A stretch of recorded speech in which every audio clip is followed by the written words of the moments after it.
Hey, I'm Eve. Thanks so much for stopping by my channel. Today I want to share with you the 10 most essential makeup brushes that you need now.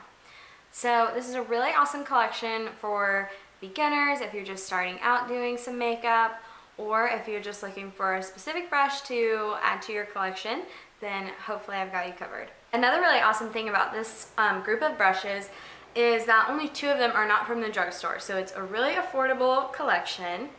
And yeah, if you're ready to learn about some new good makeup brushes, then let's jump right into it. Alright, I'm going to start with eyes.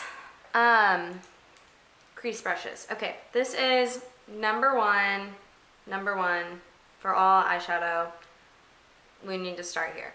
This is the Sephora Pro Crease Brush, number 10.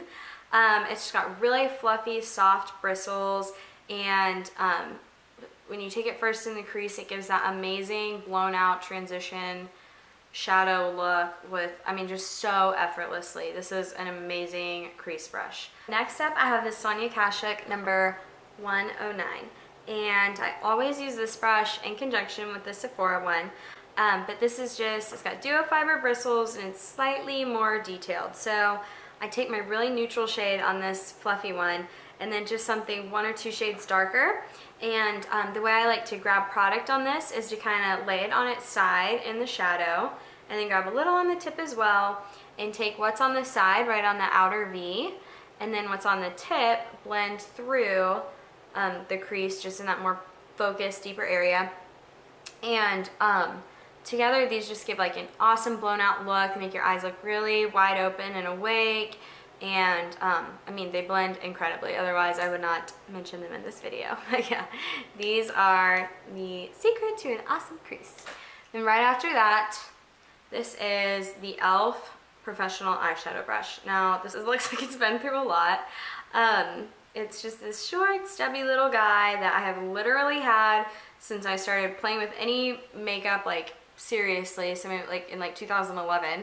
And oh my gosh, this brush is amazing.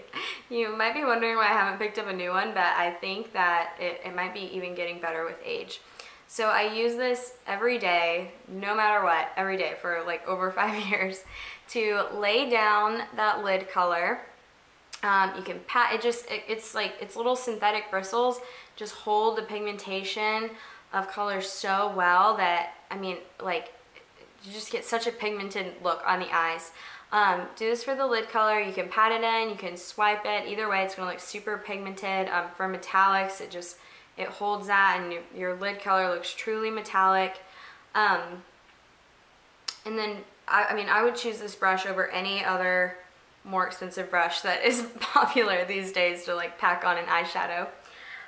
Okay, so then after that, I still use this every day for my inner corner highlight. I just kind of dip right in the top of a, you know, bright white eyeshadow and hit it right here in the inner corners, and it like covers the perfect amount on the top, perfect amount on the bottom. I mean, exactly like the look you're going for, I promise. And then I even, after that, take this to do a brow bone highlight. So this brush is like, it's definitely my number 1 favorite out of the eyeshadow brushes. However, I think that you need a crease brush with it. Oh, one kind of weird thing I forgot to mention with these crease brushes is, so this is a Sonia Kashuk 109. This is also a Sonia Kashuk number 109. So this, before I ever had this one, this was the blending brush that I used like always the first brush I grabbed to start with the crease. And I mean, this was really nice, but it's kind of getting old, so I went to get a new one, and it was this. Like, this was the other 109. So I guess they changed it because this is just a little more fluffy and it doesn't have those synthetic bristles with it.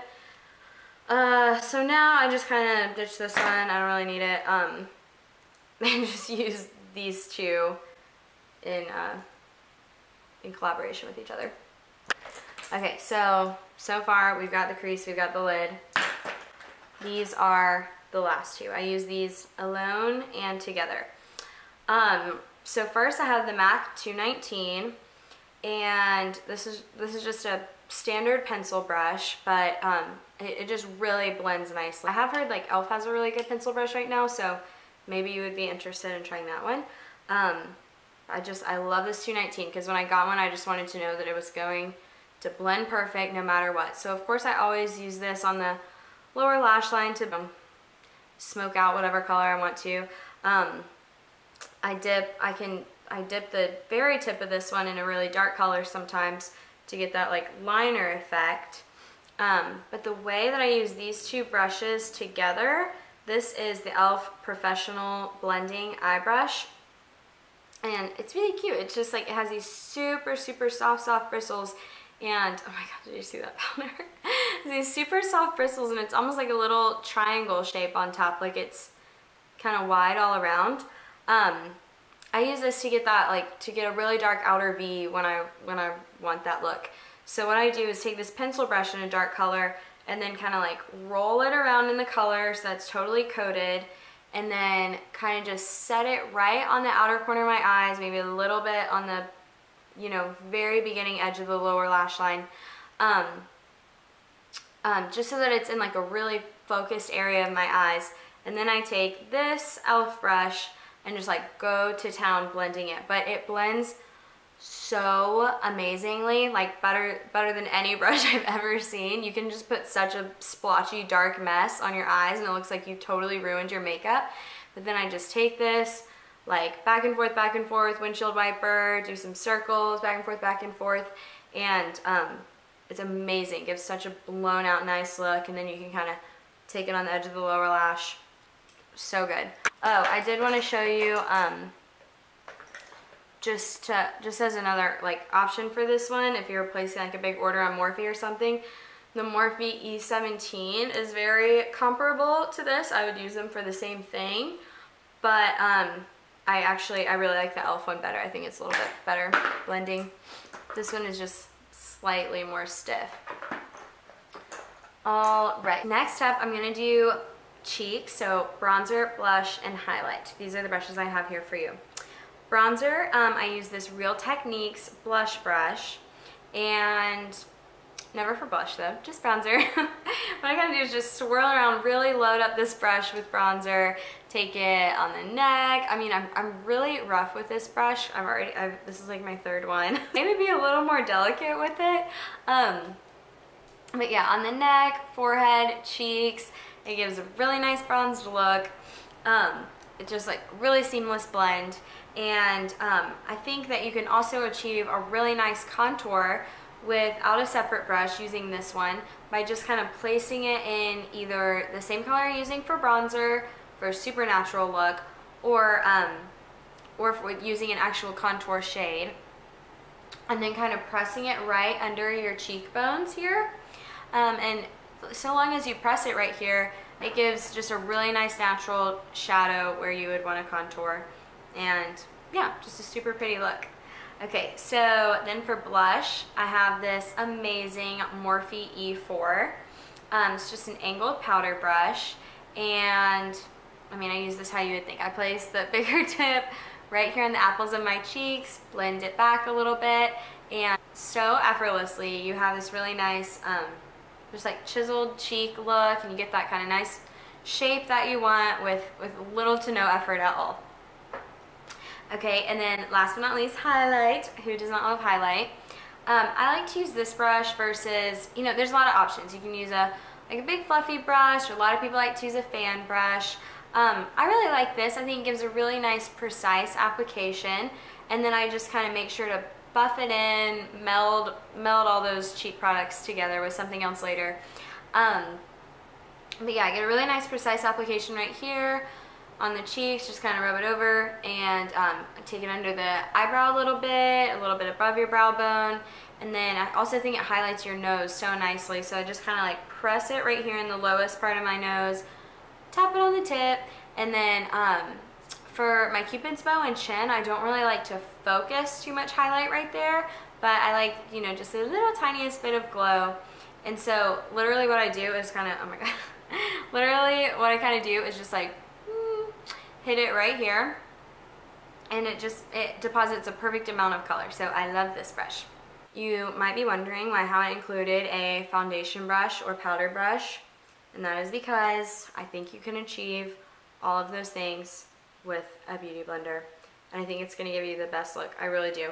I don't use any other brush on my face really, like for the base, besides a beauty blender. So foundation or concealer, whatever I'm using, just put on the back of my hand, have this nice and wet. This, by the way, is the Real Techniques one.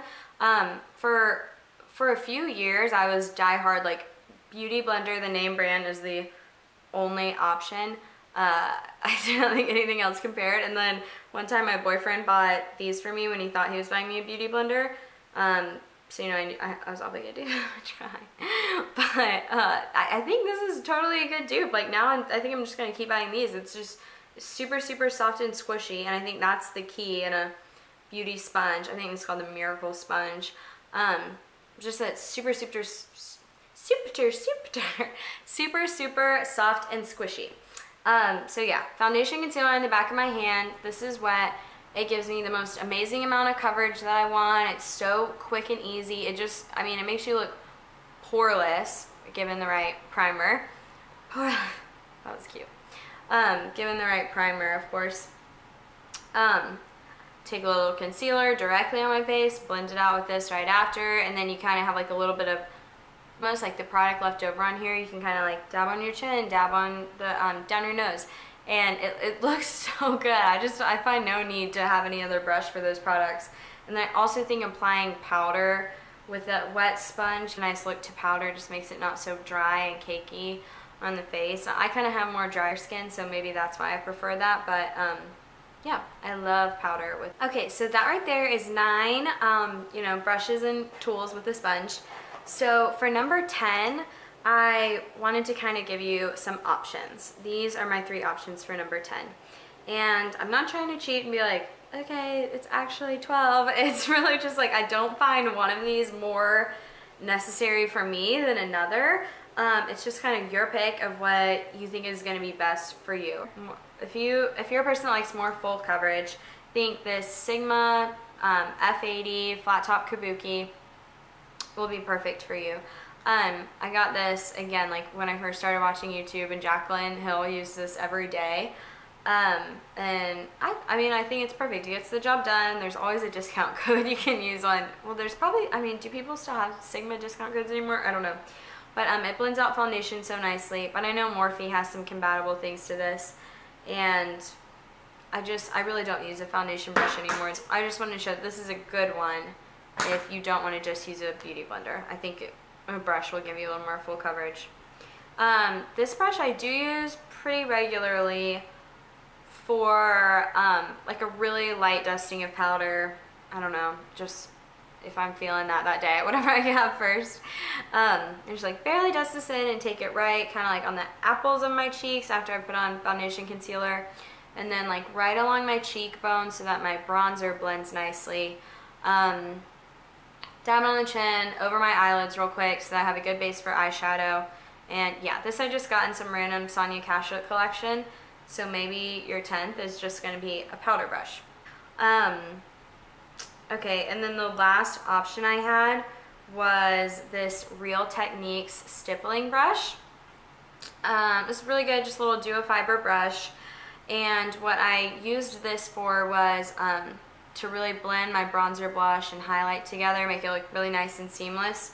But again, I kind of replaced that step with just using the beauty blender and taking it on its side and dabbing that all out. So, I don't know, I don't really use this anymore, but it's a nice brush if you would rather use a brush for that. I'm gonna throw in just one little bonus brush. You know, if you already have the essentials covered and you just want to kind of kick it up one little notch, a fun brush to grab is the Sonia Kashuk number 27 angled eyeliner brush. And you can use this in a multitude of ways. I love using this just for a powder kind of winged eyeshadow. Like I always do, I really don't use eyeliner very often, but I always, if I'm ever going for a wing look, I use just a dark eyeshadow and I use this brush with it. You can use it on your lips, you can use it eyebrows. It's just a really awesome brush to add because it's got this nice sharp point, and I mean, you can use this in the inner corner. This is just one little bonus one I wanted to throw in. Alright, thanks so much for watching. If you found this video helpful at all, please give it a thumbs up. It would mean the world to me. And if you want to see some of these brushes in action, I'm going to film an everyday makeup routine in the next, some point in the next 24 hours. So yeah, and these are the brushes I use every day. So if you want to see them in action, stay tuned for that. Hit the subscribe button, and I look forward to seeing you soon. Bye!